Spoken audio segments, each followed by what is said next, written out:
IAS, IPS, IFS అవ్వాలనుకుంటే ఇప్పుడే Tirumala classes IAS institute లో జాయిన్ అవ్వండి.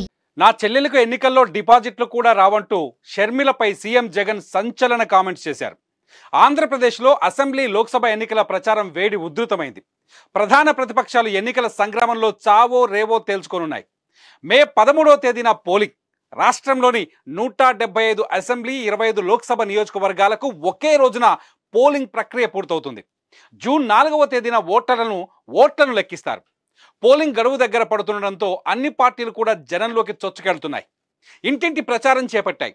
2019 నాటి ఎన్నికల్లో సాధించిన పట్టును నిలుపుకోవడానికి అధికార వైఎస్ఆర్ కాంగ్రెస్ పార్టీ వ్యూహాలను రూపొందించుకొని సాగుతోంది. అప్పటి ఎన్నికల్లో వైఎస్ఆర్సీపీ 151 అసెంబ్లీ, 22 లోక్సభ స్థానాలను గెలుచుకున్న విషయం తెలిసిందే.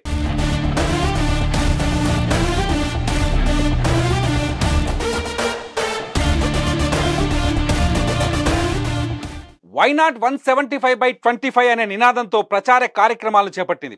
అటు తెలుగుదేశం, జనసేన, భారతీయ జనతా పార్టీ సంకీర్ణ కూటమి ధీటుగా స్పందిస్తోంది. ఆయా పార్టీల అధినేతలు చంద్రబాబు నాయుడు, పవన్ కళ్యాణ్ రాష్ట్రంలో సుడిగాలి పర్యటనలు చేస్తున్నారు.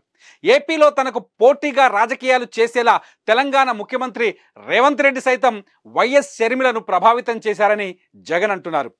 కడప లోక్సభ నియోజకవర్గం నుంచి కాంగ్రెస్ అభ్యర్థిగా పోటీ చేస్తున్న తన చెల్లెలు వైఎస్ షర్మిల గురించి జగన్ మాట్లాడారు. షర్మిల ఈ ఎన్నికల్లో పోటీ చేయడం ఒక్కటే కాదు, ఆమెకు డిపాజిట్లు కూడా దక్కబోవనే విషయం తనకు బాధను కలిగిస్తోందని చెబుతున్నారు వైఎస్ జగన్. ఈ ఎన్నికల్లో షర్మిల పోటీ చేయాలనుకోవడం సరైన నిర్ణయం కాదని చెప్పుకొచ్చారు. తనపై తప్పుడు కేసులు బనాయించడంతో పాటు కన్ను మూసిన తర్వాత కూడా ఛార్జ్ షీట్లో తండ్రి పేరును చేర్చిన పార్టీ తరఫున షర్మిల ఎన్నికల్లో పోటీ చేస్తుండటం బాధ కలిగించిందన్నారు జగన్. ఎవరు ఏమిటనేది ఈ ఎన్నికల ద్వారా ప్రజలే నిర్ణయిస్తారని జగన్ చెప్పుకొచ్చారు. ఈ ఎన్నికల్లో తాను బీజేపీ, టీడీపీ, కాంగ్రెస్తో పోరాడుతున్నానని జగన్ కడపలో మాట్లాడారు.